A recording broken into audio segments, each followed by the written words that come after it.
गोलगप्पे खा रही हैं। वहीं थोड़ी सी दूरी पर आशा अपने बेटे पवन के साथ ठेले पर सब्जी बेच रही है।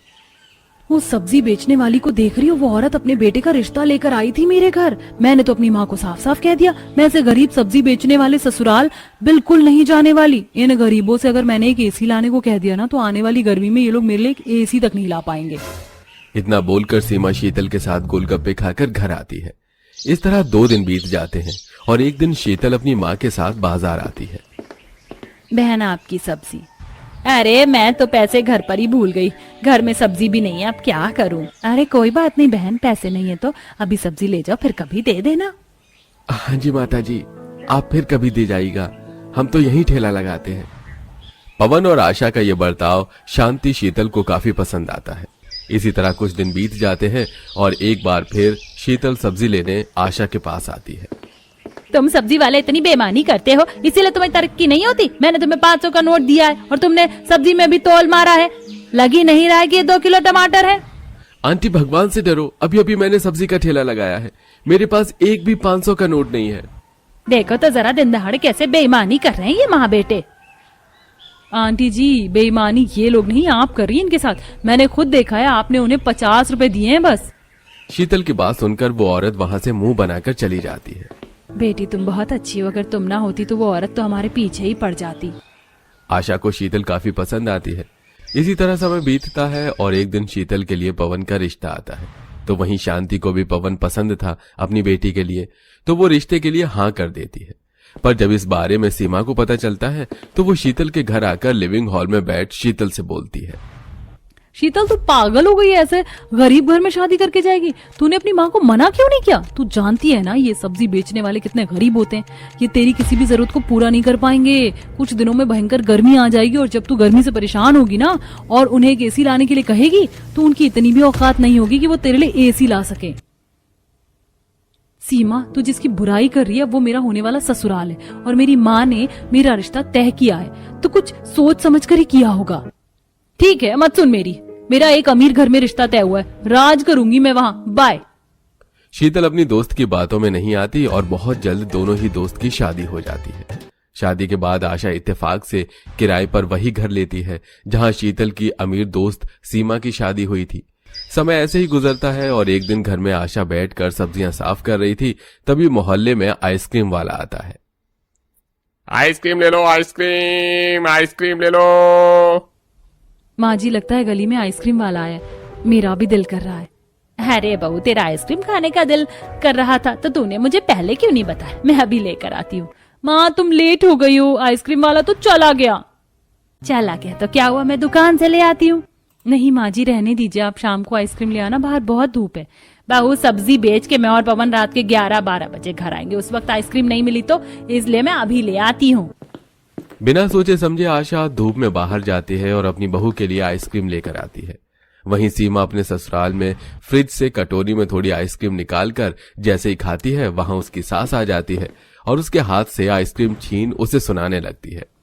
बहू, मैंने ये थोड़ी सी आइसक्रीम अपनी बेटी के लिए रखी है, ना कि तेरे लिए, तो इसे तू चट करने पर लग गई। शोभा सीमा को डांटकर आइसक्रीम फ्रिज में रख देती है। समय यूं ही बीतता है और गर्मी में ऐसे एक दिन घर के बाहर आशा पवन सब्जी का ठेला लिए खड़े थे। वहीं शीतल भी जो बढ़ती गर्मी की वजह से चक्कर खाकर गिर जाती है, पर पवन उसे पकड़ लेता है। अरे अरे शीतल, क्या हुआ तुम्हें? खुद को संभालो, तुम्हारी तबीयत तो ठीक है? घर में सिर्फ एक पंखा है और गर्मी बढ़ती जा रही है, इस वजह से हल्के से चक्कर आ गए थे मुझे। आदत नहीं है ना बिना एसी के रहने की। माँ भाभी सही कह रही, गर्मी बहुत बढ़ गई है, अब हमें भी अपने घर में एक एसी ले ही आनी चाहिए। तू सही कह रही है काजल, पवन इस गर्मी में तू एक एसी ले ही आ बेटा। मैं किसी से कुछ पैसे उधार मांग लूंगी और तेरे पास जितने भी पैसे हैं तू उन्हें जोड़ ले। और बहू, आज तेरी तबीयत ठीक नहीं, इसलिए तू सारा दिन आराम करेगी, घर के काम काजल संभाल लेगी। माँ, एसी 10-20 हजार की नहीं आती, आप सब मेरी फिक्र मत कीजिए, मैं ठीक हूँ। शीतल घर में एसी लाने से मना कर देती है, पर घर वाले कहाँ मानने वाले थे। पवन अब एक एक पैसा जोड़ने लगता है, तो वहीं काजल भी नौकरी की तलाश करने लगती है। तो वहीं सीमा एसी चलाकर कमरे में आराम कर रही होती है और तभी वहां शोभा आकर एसी बंद कर देती है।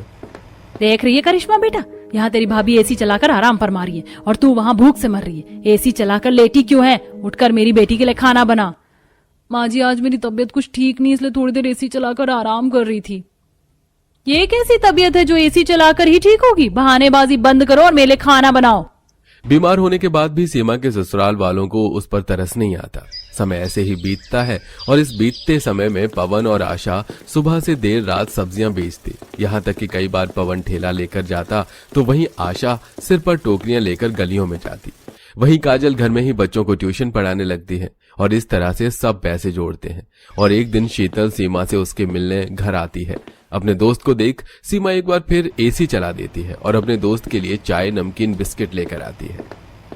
पहली बार तू मेरे घर आई है, जबकि हम दोनों पड़ोस में ही रहते हैं। ये नहीं कि मौका मिलते ही आ जाऊं। हाँ बहू, मौका मिलते ही आ जाओ ताकि ये महारानी एसी चलाकर बैठ सके।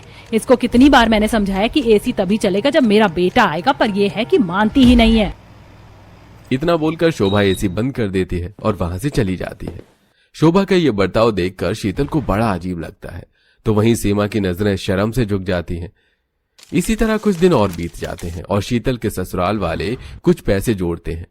ऐसे ही एक दिन शीतल फिर चक्कर खाकर गिर जाती है और काजल डॉक्टर को बुलाकर लाती है, जहां उसे खुशखबरी मिलती है। और तभी आशा और पवन सब्जी बेचकर बची सब्जी की टोकरी लेकर अंदर आते हैं। माँ खुश हो जाओ, बहुत जल्दी तुम दादी बनने वाली हो। बहू तूने तो मुझे दुनिया की सबसे बड़ी खुशखबरी दे दी। पवन, मैंने तुझे एसी लाने के लिए बोला था, क्या हुआ? माँ चिंता मत करो, इस महीने एसी आ जाएगा। शीतल की प्रेगनेंसी से पूरा परिवार काफी खुश होता है। और एक दिन जब शीतल सब्जियां बैठकर साफ कर रही थी तो उसकी अचानक तबीयत खराब हो जाती है। उसे बार बार उल्टी होती है और चक्कर आने लगते हैं। जैसे वो बैठती है फिर से सब्जी साफ करने, काजल कहती है, भाभी आप नींबू पानी पी लो। नहीं काजल, सब्जी ठीक करनी है, माँ जी को सब्जी बेचने बाजार भी तो जाना है। नहीं बहू, तुझे बीमार छोड़कर मैं बाहर नहीं जा सकती। ये पवन का बच्चा कहाँ रह गया? मैंने उसे बोला था कि आज के आज एसी लेकर आए। मैंने उसे अपनी दोस्त से कुछ पैसे उधार लाकर भी दे दिए, फिर क्यों नहीं आया वो अब तक? आशा बात कर ही रही होती है कि तभी पवन एसी वाले के साथ एसी लेकर आता है। कुछ देर में उसके घर में भी एसी लग जाती है और पूरा परिवार एसी में बैठता है। माँ, तुम्हारी बहू के लिए मैंने एसी लगवा दिया है। 50,000 रुपए दे दिए हैं। हम सब ने जो मेहनत की थी और उधार लेकर जो पैसे जमा हुए थे, बाकी किश्त बन गई है। और शीतल, अब तुम एसी में ही बैठी रहना, कोई जरूरत नहीं है गर्मी में बाहर आने की। और अगर ठंड लगे तो एसी बंद कर देना। माँ, मैंने सब्जी ठेले पर रख दिया, आप और भैया बाजार चले जाओ, मैं भाभी का ख्याल रखूंगी। इस तरह पवन और आशा सब्जी का ठेला लेकर सब्जी बेचने जाते हैं। तो वहीं काजल अपनी भाभी का ख्याल रखती है। तो वहीं दूसरी तरफ दिवाकर घर आता है और एसी चलाता है। पर तभी उसके दोस्त का फोन आता है और वो एसी चालू छोड़कर अपने दोस्त के घर चला जाता है। और घर में एसी चलता देख शोभा अपनी बहू पर भड़कने लगती है। बिना एसी चलाए तुझे सांस नहीं आती है ना? कितनी बार तुझे बोला है एसी तभी चलेगी जब मेरा बेटा घर में आएगा। हर वक्त एसी चलाकर बैठ जाती है। एसी का बिल क्या तेरा बाप भरेगा? माँ जी, मैंने एसी नहीं चलाया, आपके बेटे ने ही चलाया था। रोती सीमा वहां से चली जाती है। तो वहीं सब्जियां बेचकर आशा अपने बेटे के घर आती है और पूरा परिवार एसी में बैठकर खाना खाता है। समय ऐसे ही गुजरता है और 2 महीने बीत जाते हैं। फिर एक दिन जब गरीब आशा अपने बेटे के साथ सब्जियां बेचने जा रही होती है तो शोभा उन्हें देख ताने कसती है। मेरे घर में एसी लगा देख, अब गरीब सब्जी बेचने वाले भी अपने घर में एसी लगाने लगे। 1 महीने जब बिल भरेंगे ना तो सारा शौक खत्म हो जाएगा। आंटी, आप हमारे बिल की चिंता मत कीजिए, मुझे भी नौकरी मिल गई है। जैसे हमारा घर चल रहा था वैसे ही घर चलेगा। और रही बिजली की बात, तो बिजली का बिल तो मैं भी भर सकती हूँ। काजल की बात सुनकर शोभा घर में चली जाती है। और जब सीमा को पता चलता है कि उसकी दोस्त गर्भवती है और उसके घर में भी एसी लगी है, तो वो ये सब देखने और मिलने के लिए उसके घर आती है, जहाँ शीतल बेड पर बैठी एसी की हवा खा रही थी। तेरे घर में तो बहुत ठंडक है, तुम हर वक्त एसी चलाकर हवा खाती हो क्या? सोचा भी है तुमने बिल कितना आएगा? तेरी सास कुछ बोलती नहीं है क्या? अपनी सास का मैं तुझे क्या ही बताऊं, देखा ही होगा तूने मेरी सास मेरी कितनी परवाह करती है। ये एसी भी उन्हीं की लगवाई हुई है और कहती है बिल की टेंशन मैं ना लूं। बेटा, एसी लगवाई इसलिए ताकि गर्मी से बच सके। तुम नाश्ता करो, मुझे सब्जी बेचने जाना है। इतना बोलकर आशा बैठकर सब्जी ठीक करने लगती है और ये सब देखकर सीमा को अपनी गलती का एहसास होता है। आंटी जी, शीतल, आप दोनों मुझे माफ कर दो। काश कि मैंने ये रिश्ता ना ठुकराया होता तो मैं इस घर की बहू होती। और आज जो शीतल जिंदगी जी रही है वो जिंदगी मैं जीती। पर अपने लालच और घमंड के चक्कर में मैंने अपने पैरों पर कुल्हाड़ी मार ली। शीतल, तुम बहुत किस्मत वाली हो जो तुम्हें इतना अच्छा घर मिला। उस दिन शीतल के घर जाकर आशा का बर्ताव और गरीब सब्जी बेचने वाले के घर एसी देखकर सीमा को एहसास होता है कि उसने ये रिश्ता ठुकराकर कितनी बड़ी गलती की थी। नई नवेली सोनिया सुबह सुबह अपने ससुराल के गार्डन में गमले में पानी डाल रही होती है। तभी उसे देख उसकी गरीब सहेली कहती है, अरे तुम भी शादी करके यहीं आई हो, शादी की बहुत बहुत शुभकामनाएं सोनिया तुम्हें। नहीं तो तुम मेरे घर के सामने? अच्छा माँ जी, जिस लड़की की शादी की बात कर रही थी वो तुम ही हो। अरे सोनिया तू ये सब छोड़, मुझे बहुत खुशी है कि हम दोनों सहेलियां शादी करके आमने सामने रह रही है। आज तो तेरी पहली रसोई होगी ना? मेरी भी है क्योंकि। हाँ तो मुझे बताने की जरूरत नहीं है कि तेरी भी पहली रसोई है। वैसे भी अभी मुझे अपनी पहली रसोई का खाना बनाना है। और हाँ, मुझसे सहेली वहेली का नाता जोड़ने की कोशिश मत कर। कहाँ तू पहले भी गरीब थी और आज भी गरीब ससुराल में रह रही है, लेकिन मैं और भी ज्यादा अमीर ससुराल में रहने आई हूँ। और पता है मेरे ससुराल के कोने कोने में एसी लगा हुआ है, यहाँ तक कि रसोई में भी। मैं आराम से अपनी पहली रसोई का खाना बनाऊंगी। अच्छी बात है कि तेरे पूरे घर में एसी लगा हुआ है। सो सैड, तुम्हारे घर में तो एसी भी नहीं होगा। अच्छा अब मैं चलती हूँ, मुझे लेट हो रहा है। इतरा कर सोनिया वहां से चली जाती है। तभी नीतू की सास गायत्री चूल्हा और सारे बर्तन घर के बराबर में जो आम का बगीचा होता है वहां आम के पेड़ के नीचे रखकर छोटी सी रसोई तैयार कर देती है। माँ जी आपने रसोई बाहर क्यों निकाल दी? अरे बहू, मैं वहाँ अंदर खाना बना बना कर पसीने में तर हो जाती हूँ। मैं नहीं चाहती तू भी गर्मी में खाना बनाकर अंदर परेशान हो, इसीलिए मैंने इस आम के पेड़ के नीचे बना दिया है। आम के पेड़ की ठंडी छांव में तू आराम से पहली रसोई करना। अरे हाँ माँ जी, ये तो बहुत अच्छी तरकीब है। अब मैं खाना बनाना शुरू करती हूँ। तब नीतू आम के पेड़ से पत्थर मारकर कच्चे आम तोड़ती है, जिससे वो आम रस बनाकर तैयार कर देती है और फिर चूल्हे पर छोले बनाती है। तभी अपनी रसोई की खिड़की से खाना बनाते हुए अमीर सहेली कहती है, मुझे नहीं पता था कि तुम अपनी पहली रसोई आम के बगीचे में कर रही होगी। ओह माय गॉड, तुम्हारे घर में तो रसोई भी नहीं है। सो गरीब नो यू। ऐसी बात नहीं है, लेकिन माँ जी ने मेरी फिक्र करते हुए रसोई बाहर कर दी। आम के पेड़ के नीचे खाना बनाने में कोई गर्मी नहीं लगती, यहाँ ठंडक रहती है। अच्छा, मेरी रसोई में तो एसी लगी हुई है और तुम्हारे यहाँ नेचर वाली एसी लगी है, जिससे धूप निकलने पर बाद में भयंकर गर्मी भी लगेगी। वैसे मेरा खाना बन गया है तो अब मैं चलती हूँ। बातों बातों में सोनिया खाने में नमक ही नहीं डालती और अपने ससुराल वालों को ऐसे ही परोस देती है।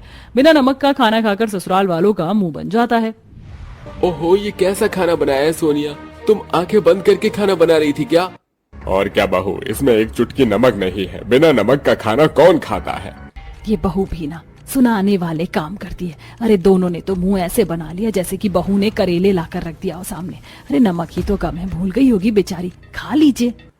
सॉरी आप सबको, मैं नमक डाल देती हूँ। तब सोनिया खाने में नमक डालकर सबको खिला देती है। जब वो अपने किचन में बर्तन रखती है तब खिड़की से फिर से नीतू को खाना बनाता हुआ देख रही होती है, तो बाहर जाकर कहती है, ये क्या नीतू, मैंने तो अपने ससुराल वालों को पहली रसोई का खाना बनाकर भी खिला दिया। तुम अभी तक यहीं चूल्हे पर बैठी हो, तुमसे अभी तक खाना भी नहीं बना। वो अभी हवा चल रही है ना, इसलिए खाना बनाने में देरी हो गई, मैं चलती हूँ। तब नीतू अपने ससुराल वालों का खाना बनाकर परोस देती है, जिसे खाकर सब खुश होते हैं। वाह बहू, तूने खाना तो बहुत अच्छा बनाया है और ये आम का पन्ना तो और लाजवाब है। हाँ नीतू, वैसे तुमने आम के बगीचे में खाना कैसे बना लिया? तुम्हें परेशानी नहीं हुई? नहीं, इतनी कोई परेशानी नहीं हुई, बस हवा चल रही थी तो खाना बनाने में देरी हो गई। आम पन्ना तो पहले बनाकर तैयार कर दिया था मैंने। बहू, हमारे पास ज्यादा कुछ तो नहीं है, लेकिन ये छोटा सा शगुन है हमारी तरफ से तुम्हारे लिए। अरे पापा जी, आपका आशीर्वाद ही मेरे लिए बहुत है। सब लोग खुशी से खाना खाते हैं। वहीं संगीता वहां से गुजरती है तो खिड़की से नीतू की तारीफ सुन लेती है।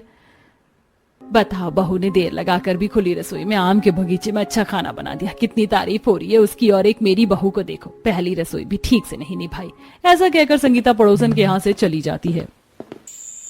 फिर रात हो जाती है। दूसरे टाइम का खाना बनाते समय नीतू लालटेन जला लेती है। वहीं सोनिया इतनी ठंडी एसी वाली रसोई में खाना बना रही होती है कि तब, ओहो, मेरी रसोई में एसी ने इतना ठंडा कर दिया कि मुझे ठंड लग रही है। सुन रही हो ना तुम? तुम्हें तो बाहर गर्मी लग रही होगी ना, आम के बगीचे में इतनी रात में लालटेन जलाकर खाना बना रही हूँ। देखो, अगर पैसे नहीं है तो बता दो, मैं एक लाइट का इंतजाम कर देती हूँ। नहीं, ऐसी कोई बात नहीं है, मैं ऐसे भी खाना बना लूंगी। तभी ठंड से खाना बनाते बनाते सोनिया की आंख लग जाती है और वो जो सब्जी बना रही होती है वो सारी जल जाती है। जलने की महक नीतू तक आ जाती है। तब नीतू उठकर सोनिया की खिड़की पर खटखटाती है, जिससे वो जग जाती है। उठो सोनिया, तुम्हारा खाना जल गया, तुम खड़ी खड़ी कैसे सो सकती हो? क्या सब्जी है भगवान, मेरी गोभी आलू की सब्जी जल गई। ये सब तुम्हारी वजह से हुआ, ना मैं तुमसे बात करती ना मेरी आंख लगती। अमीर सहेली गरीब सहेली से इतना जलती है कि अपनी गलती का भार भी उसके सर मढ़ रही होती है। खैर आइए देखते हैं अमीर ससुराल वाले सोनिया के हाथ का खाना खाते हैं या नहीं। छी बहू, इस बार तो तूने हद कर दी। सुबह तो मैंने तुझे बचा लिया था, लेकिन अब क्या करूं? ऐसे खाना बनाकर खिलाएगी तू सबको?